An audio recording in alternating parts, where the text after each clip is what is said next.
ሰላም ጤና ይስጥልን ውድ የተከበራችሁ ምሳሌ ቀጣይ ክፍል። ማህሌትና ዝና በአንድ ላይ ተገናኙ።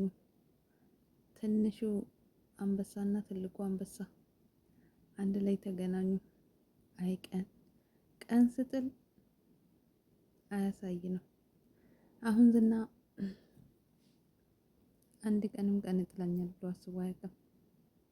ማህሌትም ከዝና ጋር እንደዚህ አንድ ላይ ታስራ ዝናን በጥፋቱ ሲቀጣ አያለው ብላ አስባ አታውቅም።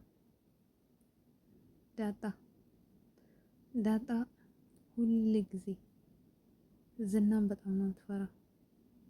እንዲሁም ደግሞ ዝናን አግኝታ ብትቀጣ ደስታዋን አትችልም። ግን አቅሟ አልችልላን እንጂ ብዙ ጊዜ እንደው በቃ ትፎክራለች። ቀን ሞላላትና መድብል ጀግናው አንበሳው ቤቷ ድረስ ይዞላት መጥቷል። ጠበቃውም አምልጧል። ጠበቃውም ወደ ድሮ ማንነት ተመልሷል። ሉላንም ይቅርታ ጠይቋታል። አሁንም ንብረታችሁን በነፃ አስመልሳለሁ፣ ዝናም ፍቺ እንዲያደርግልሽ አደርጋለሁ ብሏታል። እንዲሁም እግሯ ላይ ተንበርክኮ ይቅርታ ጠይቋታል። ሚስትና ልጆች እያሉኝ እንደዚህ አይነት ነገር ማድረጌ ለኔ በጣም ከባድ ነው። ስለዚህ ይቅርታ አድርግልኝ ሉላ በማለት እግሯ ላይ ወርቋል። ሉላም ይቅርታ አድርጋለታለች። ሞገስም ይቅርታ አድርግለት፣ እሱም ይኸውና ንብረታችን በነፃ ሊያስመልስልን ነው፣ እንዲሁም ከዝና ጋር ፍቺ እንድታደርግ ሊረዳት መሆኑንም ተናግሯል። ጠበቃ እውነት ንብረቱ እንዲመለስለት ያደርግ ይሆን ወይስ ዝና ከዛ ከወደቀበት ተነስቶ ጠበቃን ወደ ኋላ ይመልሳል? ዝና የመጨረሻው ጊዜ የቀረበ ይመስላል። ግን ደግሞ ጠበቃው ወደ ስራ ማንነቱ ተመልሷል።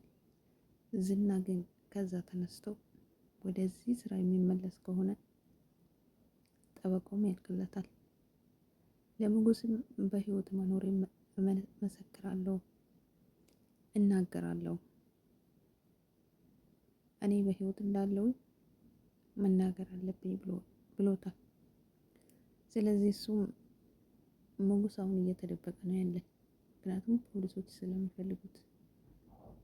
ጠበቃው ግን አይ እሱ ምንም አልነካኝም ምንም አላደረገኝም ብሎ ከመሰከረ ሞገስ ነፃ መሆኑን ፖሊሶች ይደርሱበታል። ስለዚህ ምናልባት ዝና መድብል ልጅ ገብቷል። ማህሌትም እንደዛው። የዝና ሰዎች የመድብል ሰዎች ዳግመኛ እንዳይመለሱ አድርጎ ሸኝተዋል። አሁን ዝና ብቻውን ነው። ምናልባት ዝና የት እንዳለ ዝና የት እንደወደቀ አለቃ ካሌብ የሚባል ሰው ዝና የት እንዳለ ራሱ አያውቅም። ግን ደግሞ ጸቡ ከማን ጋር እንደሆነና ከማን ጋር ፉክክር ውስጥ እንደገባ በትክክልም ስለሚያውቅ ምናልባት ዝና ከጠፋ መድብል ይጠራጠራል ብዬ አስባለሁ። ምክንያቱም ከመድብል ውጭ ማንም ዝናን ያግታል ወይንም ደግሞ ዝናን ይይዛል ብሎ የሚያስብ ሰው ስለሌለ፣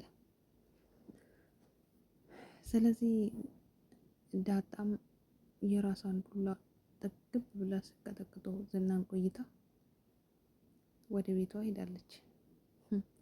ሞገስም በተራው ሉላን ይዞ ከች ብሎለታል።